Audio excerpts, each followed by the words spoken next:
تصور کیجئے کہ دنیا کی سب سے طاقتور ریاست جو خلا میں راکٹ بھیجتی ہو، جدید ترین ہتھیار بناتی ہے اور مصنوعی ذہانت میں سبقت کا دعویٰ کرتی ہے، وہ ایک وقت ایسی زمین کی تلاش میں ہو جو اندر سے معدنی خزانے اگلتی ہو، صرف اس لیے کہ اس کی اپنی زمین بانجھ ہو چکی ہے۔ امریکہ آج اس دوراہے پر کھڑا ہے۔ ٹیکنالوجی، توانائی اور دفاعی طاقت کا یہ عظیم برج ان عناصر کا محتاج بن چکا ہے جو اس کی سرزمین پر ناپید ہو چکے ہیں۔ اس کی طاقت کا دار و مدار اب ان دیکھی کانوں پر ہے جو افریقہ، ایشیا اور لیٹن امریکہ کی دھرتی میں دفن ہے اور جن پر کسی اور کا جھنڈا لہرا رہا ہے۔ سوال اب یہ نہیں ہے کہ امریکہ کو یہ معدنیات کہاں سے ملیں گی، بلکہ یہ ہے کہ وہ انہیں حاصل کرنے کے لیے کہاں تک جائے گا اور کس قیمت پر۔ آپ سب پر سلامتی ہو، میں یاسر رشید ہوں اور آپ دیکھ رہے ہیں یاسر رشید آفیشل۔ ناظرین، امریکہ جو دنیا کی سب سے بڑی معیشت ہے، اپنی سائنسی ترقی، دفاعی صنعت اور توانائی کے شعبے کو مضبوط رکھنے کے لیے جن اہم دھاتوں اور معدنیات کے اوپر انحصار کرتا ہے، ان میں سے بیشتر اس کی اپنی زمین سے نہیں نکلتے۔ حیرت انگیز طور پہ امریکہ ان معدنی وسائل کے لیے دوسرے ممالک کا محتاج ہے، بعض صورتوں میں 100% تک۔ امریکی ارضیاتی سروے کی تازہ رپورٹ ایک تشویشناک حقیقت کو عیاں کرتی ہے کہ جدید ٹیکنالوجی سے لے کے دفاعی ہتھیاروں اور گرین انرجی کی منتقلی تک سب کچھ ان معدنیات پر قائم ہے جن کی پیداوار اور رسد واشنگٹن کے کنٹرول میں نہیں، چاہے وہ لیتھیم ہو جس کے بغیر برقی گاڑیاں ممکن نہیں ہیں، یا نایاب ارضی عناصر ہوں جو سمارٹ فونز، میزائل سسٹمز اور سولر پینل میں استعمال ہوتے ہیں۔ امریکہ کی درآمدی محتاجی اسے اسٹریٹجک طور پہ کمزور بناتی چلی جا رہی ہے۔ یہ صرف معاشی معاملہ نہیں ہے، بلکہ قومی سلامتی کا سوال بنتا جا رہا ہے کہ جس تیزی سے چین اور دیگر ممالک ان معدنیات کی سپلائی چین کے اوپر غلبہ حاصل کر چکے ہیں، وہ امریکہ کے لیے خاموش مگر خطرناک چیلنج ہے، اور یہی وہ انحصار ہے جو مستقبل کے تنازعات میں امریکہ کی کمزوری بن سکتا ہے۔ 2024 میں امریکہ اپنی معیشت اور صنعت کے لیے جن معدنیات پہ مکمل انحصار کرتا رہا، ان میں سے 100% ایسی کلیدی معدنیات تھیں جن کی درآمد جو ہے وہ دیگر ممالک سے کی گئی، اور 11% یہ معدنیات ہیں۔ ان میں نیچرل اگر دیکھا جائے تو گرافائٹ ہے، میگنیز ہے، فلوراسپار ہے اور آرسینک شامل ہیں۔ یہ وہ عناصر ہیں جو سٹیل سازی، بیٹریز کی تیاری اور کیمیکل صنعت میں ریڑھ کی ہڈی کا درجہ رکھتے ہیں۔ سب سے تشویشناک پہلو یہ تھا کہ ان میں سے بیشتر معدنیات کی سپلائی چین پہ چین کی اجارہ داری قائم ہے، خاص طور پہ وہ نایاب عناصر جنہیں ریئر ارتھ ایلیمنٹ کہا جاتا ہے، جن کے بغیر جدید ٹیکنالوجی، ڈیجیٹل آلات اور دفاعی نظام ممکن نہیں ہے۔ امریکہ جیسی ایک عالمی طاقت کے طور پہ برقرار رکھنے کے لیے ان وسائل کی اشد ضرورت ہے، اور سب سے بڑی اسٹریٹجک حریف چین کا اسے محتاج بنا دیتی ہے امریکہ کو۔ اور یہ انحصار نہ صرف اقتصادی میدان میں کمزوری ہے بلکہ قومی سلامتی کے لیے ایک بڑھتا ہوا خطرہ ہے۔ اس وقت امریکہ اپنی نایاب ارضی عناصر کی 80% جو درآمد ہے، جسے ریئر ارتھ ایلیمنٹس کہا جاتا ہے، وہ چین سے کرتا ہے۔ یہ وہی عناصر ہیں جو جدید جنگی ٹیکنالوجی، برقی موٹرز اور اگلی نسل کے الیکٹرانک آلات کے لیے ناگزیر سمجھے جاتے ہیں۔ حیرت کی بات یہ ہے کہ چین نہ صرف دنیا کے 70% نایاب معدنیات کی کانکنی کرتا ہے، بلکہ ان کی ریفائننگ اور پروسیسنگ پر بھی تقریباً مکمل اجارہ رکھتا ہے۔ یہی وجہ ہے کہ امریکی دفاعی ادارے، جدید گاڑیاں بنانے والی کمپنیز جیسے ٹیسلا اور ٹیکنالوجی کے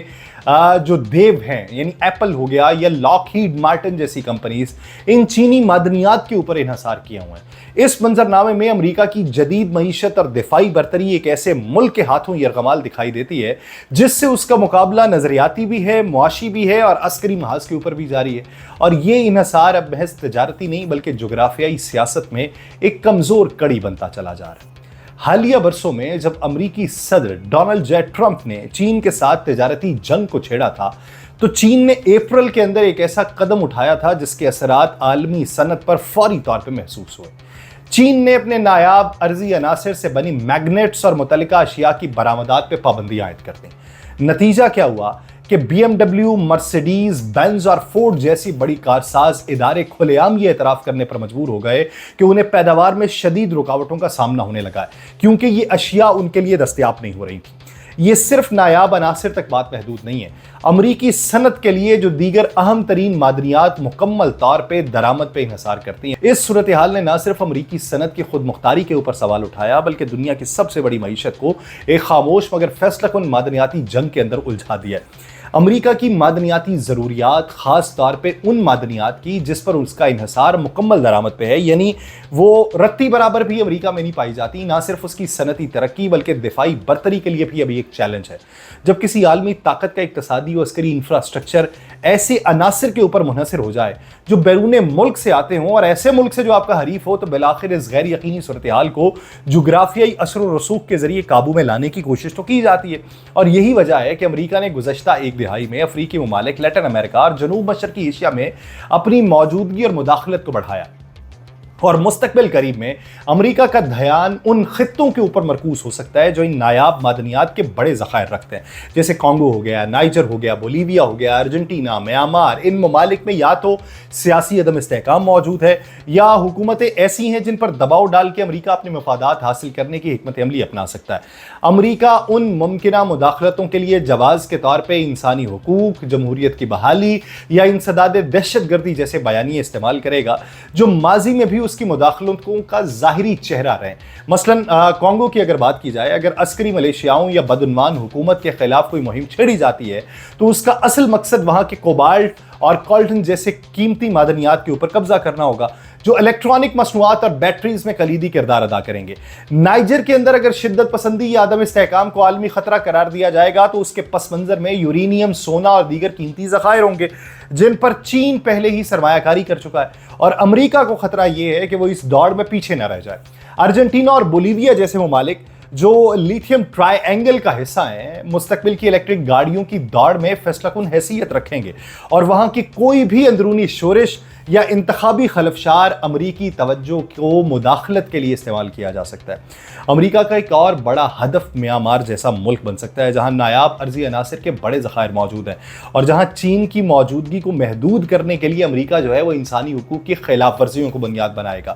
در حقیقت اس وقت امریکن اسٹیبلشمنٹ یہ موقف پیش کر رہی ہے کہ اگر یہ معدنیاتی وسائل چینی اثر و رسوخ میں چلے گئے تو عالمی آزاد تجارت اور سپلائی چین کو خطرہ لاحق ہو جائے گا، جو کہ ایک معاشی خطرے کے ساتھ ساتھ قومی سلامتی کا مسئلہ بنا دیا جائے گا۔ اور یہی وہ منطق ہے جو امریکہ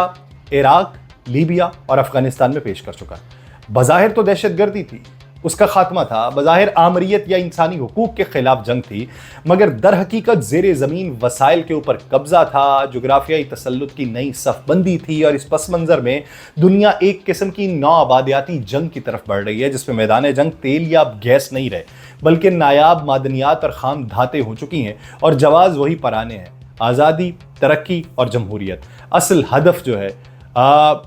کچھ اور ہے، لیکن عالمی طاقتوں کی ٹیکنالوجی، دفاع اور معیشت کا ایندھن بننے والے عناصر پہ اجارہ داری حاصل کرنا اصل ہدف ہے تاکہ آنے والے اشروں میں مستقبل کی عالمی حکمرانی کو محفوظ بنایا جا سکے۔ اگر ہم امریکہ کی ان معدنیات پہ انحصار کو سامنے رکھیں جس پر وہ مکمل یا بڑی حد تک درآمدی سطح پہ منحصر ہے، تو عالمی سطح پہ چند مخصوص ممالک ایسے ہیں جو اس کی ضروریات کو پورا کرنے کی صلاحیت رکھتے ہیں، لیکن ان میں سے اکثر یا تو چین کے زیر اثر ہیں یا پھر وہ عدم استحکام کا شکار ہیں۔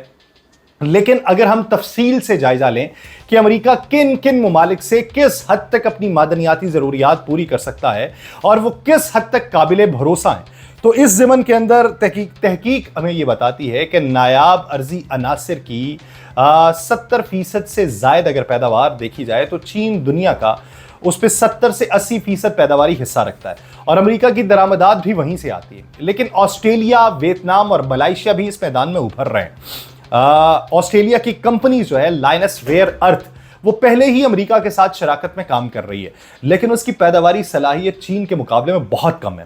ویتنام کے پاس جو ہے وہ دنیا کے تیسرے بڑے ذخائر ہیں، لیکن وہاں پہ چین کی سرمایہ کاری بہت زیادہ ہے، اس لیے امریکہ کے لیے ان ذخائر تک براہ راست رسائی جو ہے وہ مشکل ہے۔ اگر گریفائٹ کی بات کی جائے تو امریکہ 100% درآمدی انحصار رکھتا ہے، یعنی رتی برابر موجود نہیں ہے، اور چین اس کا سب سے بڑا سپلائر ہے۔ لیکن موزمبیق، کینیڈا اور برازیل جو ہیں وہ اس خلا کو کسی حد تک پر کر سکتے ہیں۔ موزمبیق میں جو سیرا ریسورسز کے تحت بڑی مقدار میں قدرتی گریفائٹ نکالا جا رہا ہے جسے امریکہ لے جانے کے لیے معاہدے ہو چکے ہیں، لیکن موزمبیق کا سیکیورٹی بحران مستقبل میں امریکہ کے لیے مسائل بھی پیدا کر سکتا ہے۔ اگر فلاسفر کی بات کی جائے تو 100% درآمد